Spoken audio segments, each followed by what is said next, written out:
Morning. நான் வந்து திவ்யன். நான் வந்து க்ளோஸ்ட் என்வாயன்மெண்ட் voting சிஸ்டம் வந்து கிரியேட் பண்ணியிருக்கேன்.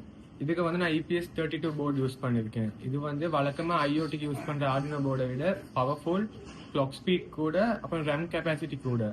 இப்போ எனக்கு நல்ல சப்போர்ட் கொடுத்துச்சு. voting டிஸ்பிளே பண்றதுக்காக வந்து 0.96 OLED வைட் ஸ்கிரீன் யூஸ் பண்ணியிருக்கேன். ஆப்ஷன்ஸுக்காக வந்து பட்டன்ஸ் அண்ட் எல்இடிஸ் யூஸ் பண்ணியிருக்கேன். இப்போ இந்த சிஸ்டமை வந்து பவர் அப் பண்ணுவோம்.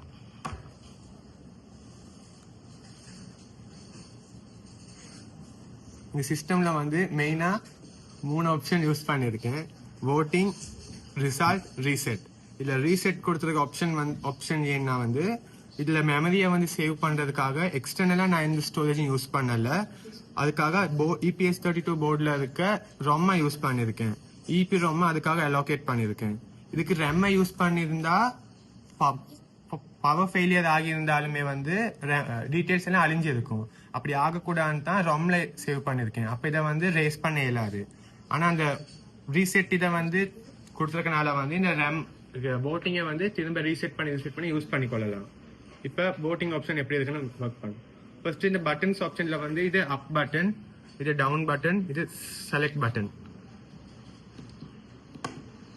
இப்போ நான் ஃபர்ஸ்ட் voting-குள்ள போவோம். voting-குள்ள போனேன்னா இப்போதைக்கு 2 கேண்டிடேட்ஸ் கொடுத்துருக்கேன். அப்போதான் பேக் பட்டனும் கொடுத்துருக்கேன். எத்தனை கேண்டிடேட்ஸ் வேணாலும் ஆட் பண்ணிக்கொள்ளலாம். லிமிட் இல்லை, அன்லிமிட்டட் தான். இப்போ நான் வந்து voting-ல வந்து voting பட்டன்ஸ் 2 விதமா கொடுத்துருக்கேன். இப்போ ஒரு கண்டினியூவா ஒரு க்ளோஸ்ட் என்வாயன்மெண்ட்னால ஆட்கள் நிறைய பேர் வந்துகிட்டே இருப்பாங்க. அப்போ அவங்களுக்கு டக்குன்னு செய்யறதுக்காக வந்து இந்த பட்டன் வழக்கமா voting-க்கு யூஸ் பண்றது. இந்த பட்டன் கொடுத்து vote பண்ணக்குள்ள வந்து திரும்ப இதே ஸ்கிரீனுக்கே வரும்.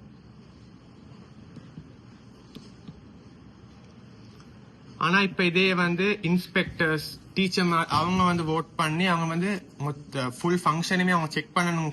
வந்து இந்த அப் பட்டனை voting-ஆவும் யூஸ் பண்ணலாம். இதை யூஸ் பண்ணக்குள்ள ஸ்ட்ரெயிட்டா வந்து மெயின் மெனுக்கே வந்துடும். அதுக்கப்புறம் அவங்களால வந்து சூஸ் பண்ணி கேளும் அடுத்து என்ன மூவ் பண்றது அப்படின்னு. இப்ப இந்த voting எல்லாம் ஸ்டோர் ஆகி இருக்க ரிசல்ட்டை செக் பண்ணுவோம்.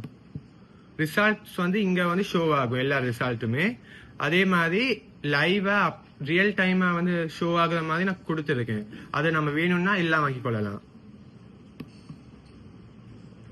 ரீசெட் ஆப்ஷன் அடுத்தது பார்ப்போம்.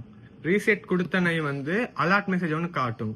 நாங்க அதுக்கு எஸ் கொடுத்தா தான் ரீசெட் ஆகும், இல்லாட்டி வந்து கேன்சல் பண்ணிக்கொள்ளலாம். அந்த ஆப்ஷனும் கொடுத்துருக்கு. ரீசெட் பண்ணன வந்து vote திரும்ப ரீசெட் ஆகிரும். vote திரும்ப ரீசெட் ஆகிருச்சு.